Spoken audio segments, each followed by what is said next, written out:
57வது சர்க்கம். வடக்குக் கரையை அடைதல். அழகு பெற்றதும் சந்திரனாகிய ஆம்பலுடையதும் பூஜிக்கத்தக்கதும் சூரியனாகிற நீர்க்கோழியை உடையதும் புஷ்யம் ஸ்ரவணமாகிற இரு கலஹம்சங்களை உடையதும் மேகங்களாகிற செழித்த பாசிகளை உடையதும் புனர்வசுவாகிற பெரு மீனை உடையதும் அங்காரகனாகிற பெரிய முதலையை உடையதும் ஐராவதமாகிற பெருந்தீவோடு கூடியதும் ஸ்லாதியாகிற அன்னமுலாவ பெற்றதும் வாயுவின் தொகைகளால் உண்டாகிய அலை தொகைகளை உடையதும் சந்திர கிரணங்களாகிற குளிர்ந்த ஜலம் உடையதும் நாகர் யக்ஷர் கந்தர்வர்கள் இவர்களாகிற கமலங்களையும் கரு நெய்தல் பூக்களை உடையதுமான சாகரத்தை பெரிய மரக்கலம் எப்படியோ அப்படி ஹனுமார் கரையில்லாத ஆகாசமாகிற சமுத்திரத்தில் வாயு வேகமாய் ஆயாசமின்றி பாய்ந்தோடினார். வாயுவின் குமாரரும் லக்ஷ்மியின் கடாட்சத்திற்கு இலக்கான மகாத்மாவுமான ஹனுமார் என்ற வானரர் ஆகாய மார்க்கமாய்ச் செல்கிறவராய் ஆகாயத்தில் விழுங்குபவர் போலவும் சந்திரனை உராய்பவர் போலவும் ஆகாயத்தை சூரிய மண்டலத்துடனும் நட்சத்திரங்களுடனும் கொள்ளை கொள்பவர் போலவும் மேக கூட்டங்களை இழுப்பவர் போலவும் கடக்கிறார். பெரு மேகங்கள் வெண்மை நிறமுள்ளவைகளாகவும் சிவப்பு நிறமுள்ளவைகளாகவும் நீல நிறமுள்ளவைகளாகவும் மஞ்சள் கலந்த சிவப்பு நிறமுள்ளவைகளாகவும் பச்சை கலந்த சிவப்பு நிறமுள்ளவைகளாகவும் காணப்பட்டன. மேக கூட்டங்களில் அடிக்கடி நுழைந்து முற்றிலும் மறைக்கப்பட்டவராய் அப்படியே வெளிப்பட்டு முற்றிலும் கண்களுக்கு புலப்படுகிறவராய் சந்திரன் போல அவர் விளங்குகிறார். அப்பொழுது வெள்ளை ஆடை உடுத்த வீரரான அவர் ஆகாயத்தில் பலவித மேகங்களுக்கிடையில் மறைந்தும் வெளிப்பட்டும் காணப்படுகிறதாயும் காணப்படாததாயும் சந்திரனெனவே விளங்குகிறார். மேக கூட்டங்களை அடிக்கடி பிளந்து கொண்டு வெளிப்படும் வாயு நந்தனர் ஆகாயத்தில் கருடன் போலவே விளங்கினார். மகா தேஜோவானான அவர் பலமான ராட்சசர்களை சிதைத்து கோரமான சைன்யத்தை அழித்து பட்டணத்தை மலங்கச் செய்து ராவணனையும் திடுக்கிடச் செய்து வைதேகியாரையும் கண்டு பேசி தனது பெயரை எங்கும் பிரசுரப்படுத்தி பெரிய கூச்சலோடு எதிரொலி உண்டாகும்படி சத்தமிட்டு கொண்டு மேக கர்ஜனை போல் பலமாக கர்ஜிப்பவராய் திரும்பவும் சமுத்திரத்தின் மேலேயே சென்றார். வீரியவானான அவர் மைனாக்கம் என்ற பர்வத சிரேஷ்டத்தையும் தடவி கொடுத்து நாணை விட்டு புறப்பட்ட நாராச பானம் போல் மிக வேகமுடையவராய்ச் சென்றார்.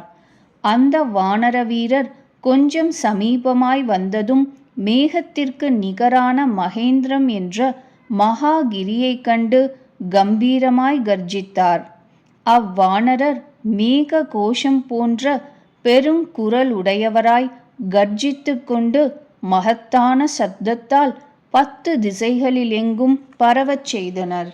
ஆப்த சிநேகிதர்களை காணும் அவாவுடன் இருக்கும் அந்த வானரோத்தமர் அந்த இடத்தை கிட்டியவராய் இரைந்து கூச்சலிட்டார். வாளையும் ஆட்டினார்.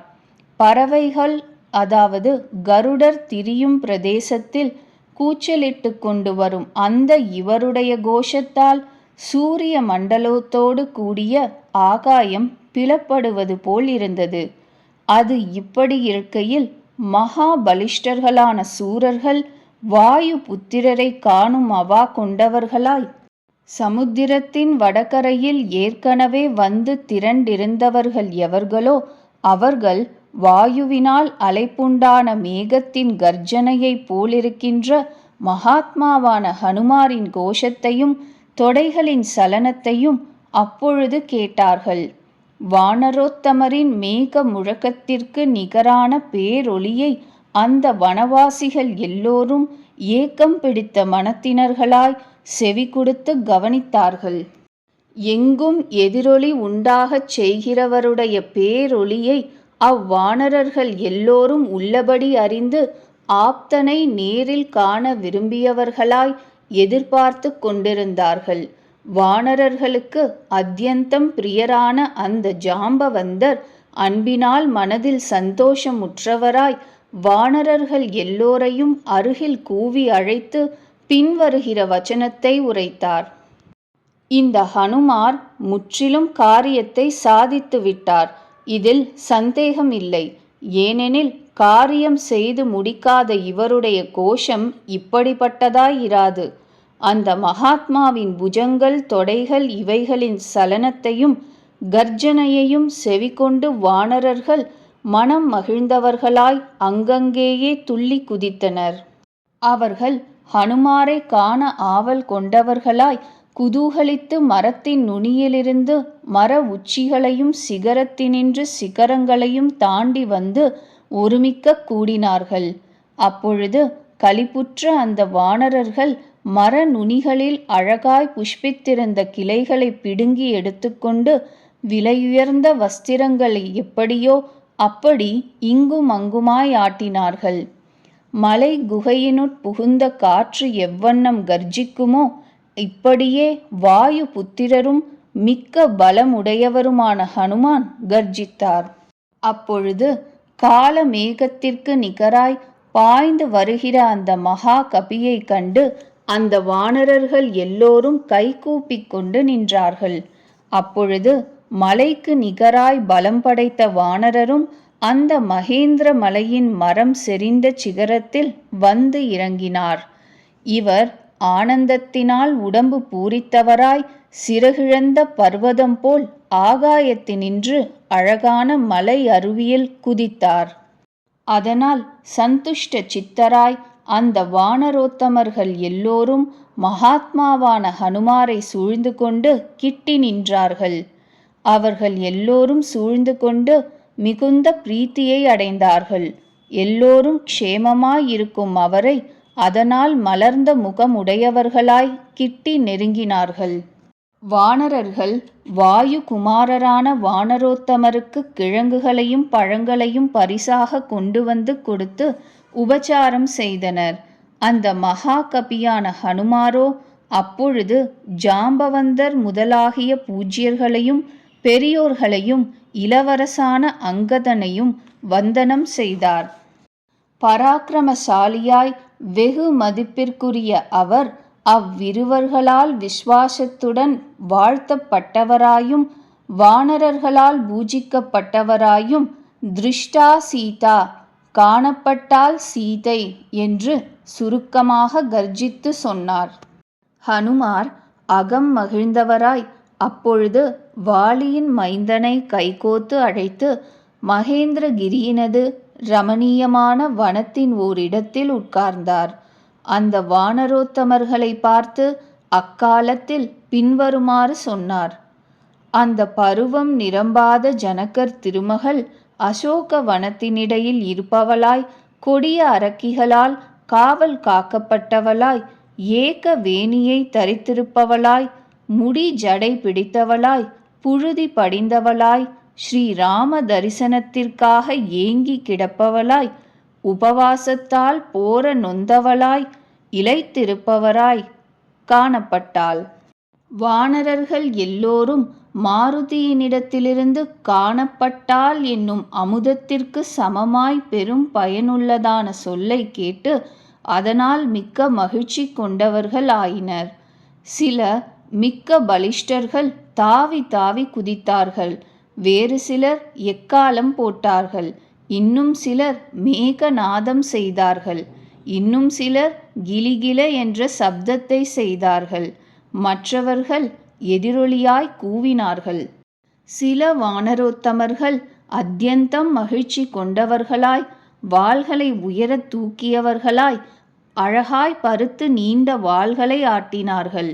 ஒப்புயர்வில்லாத வானரர்கள் மலையின் கொடு முடிகளினின்று எழும்பி வந்து குஞ்சரம் போல் விளங்குகின்ற ஹனுமாரை மனம் மகிழ்ந்தவர்களாய் ஆலிங்கனம் செய்து கொண்டனர். சமஸ்தமான வானர வீரர்களின் கோஷ்டியில் வார்த்தை சொல்லி முடித்த அந்த ஹனுமாரை பார்த்து அங்கதன் ஒரு மொழியை உத்தமமாய் இப்படி மொழிந்தான். விசாலமான கடலை கடந்து சென்று திரும்பவும் வந்து சேர்ந்தவர் என்றதனால், வானரரே, வலியிலும் வீரியத்திலும் உமக்கு இணையானவர் ஒருவரும் இல்லை. எஜமானரிடத்தில் உமக்கு என்ன பக்தி, எவ்வளவு வீரியம், எவ்வளவு தைரியம்! பிரக்யாதையான லோக மாதாவாகிய ஸ்ரீ ராம பத்தினியார் உம்மால் தெய்வாதீனமாய் காணப்பட்டார். நல்லவேளை, காகுத்சர் சீத்தையின் வியோகத்தினால் உண்டான சோகத்தை இனி நீக்கிவிடுவார்.